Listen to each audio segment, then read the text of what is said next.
versus film.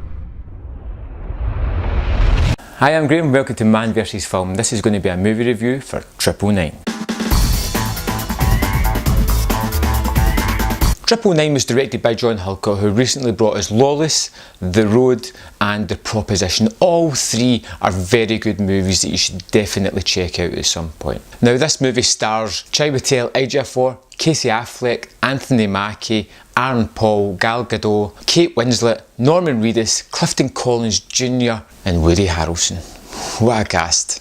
The basic plot of the movie is a gang of criminals and corrupt cops plan to murder a police officer in order to pull off a daring heist across the city. To go into the plot would be far too intricate because there is, as you can tell from the cast, there is a whole host of players here and they all play an integral part to this complicated storyline. I'm not going to go through each and every person and how they interact with each other. The movie has bookends each side of it, which are terrific action set pieces. They're well thought out and they're well filmed and they're exciting, tense, and it lets you know straight away the opening scene that these guys are not to be messed with. They're organised, they know exactly what they're doing, they have everything down to a T and they are performing their robbery at the best of their ability. Basically, at what they do, they are the best. The opening robbery also introduces to each of our characters and the part they play within the team. The cast for this is absolutely amazing. I don't know who sold their soul to get all these people in the one movie, and they really elevate the material far above the kind of cast that it should have had. But it's also a curse as well because these large ensemble pieces very rarely come together because you've got too many great actors vying for screen time and you always find out that certain people get left out or they don't get fully characterised the way they should have, and you end up with most of the cast being one-dimension caricatures of people that you don't get real depth within. And there is characters that you really want to see more of. There's far too many people to really focus on one main plotline within this. And the plot itself is probably the weakest part of the movie. It is something that you have seen before. It has been compared to Heat basically because it's a little bit similar, but let's face it, nothing's really going to compare to Heat on the scale that it was done. Heat was a fantastic classic. This is just a very good movie. I almost would have thought this would have benefited from being a mini-series because it could have delved in to some of the plot lines that don't really get fully explored, but you do want to find out more about them. That's key to this. The movie does leave you wanting more, wanting to see more about these characters, and that can't be anything but a good thing. Ejiofor, Winslet and Affleck get the bulk of the storytelling. They get the bulk of the background or the current standing or the implied history. But again, it's sparingly delivered and it's not enough to let it settle as it before the movie pounds on to its next story thread. It could have done with having a few of these cut out. In between these two fantastic action set pieces at either end of the movie is a muddling middle part which gets lost in family melodrama and criminal consciousness.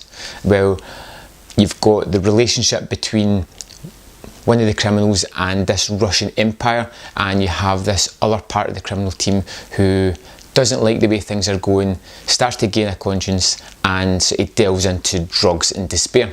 Now when I say the middle part's muddle, it's because it tries to weave all these storylines together and they don't quite come together, and like I said, they're not fully explored. It's just too much. In the middle part there is this one fantastic action set piece, and it's when the cops go to arrest a gang member. Basically there is this massive shootout between this SWAT team and the police and the gang members throughout a civilian neighbourhood. And again, it's just small touches in this where you just see people walking along with children or people looking out their windows as if, oh, it's just another shootout, and it just gives you an insight to the sort of world that these people are living in.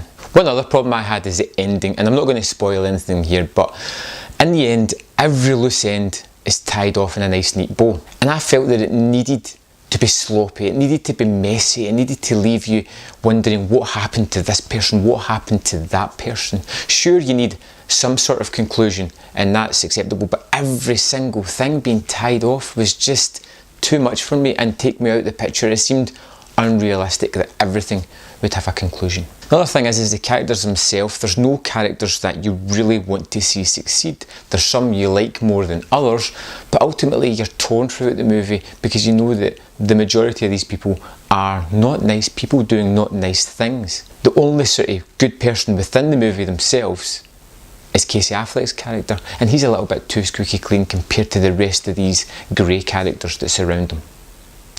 Overall, I liked 999. I thought the action was well done and it was exciting. The movie during the middle part was a little convoluted, but I was willing to put forward with that because of the action set pieces that sort of moved it along.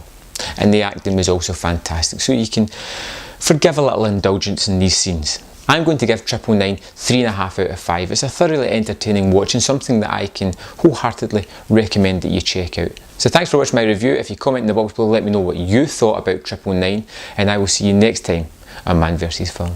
Hey guys, thanks for watching this video. I hope you enjoyed my review, and on the screen there is links to 2 more reviews that you can go and view. And don't forget to click that large subscribe button at the bottom of the screen and you can get my content first and foremost. And if you like this video, if you hit the like button under it as well. Thanks for watching.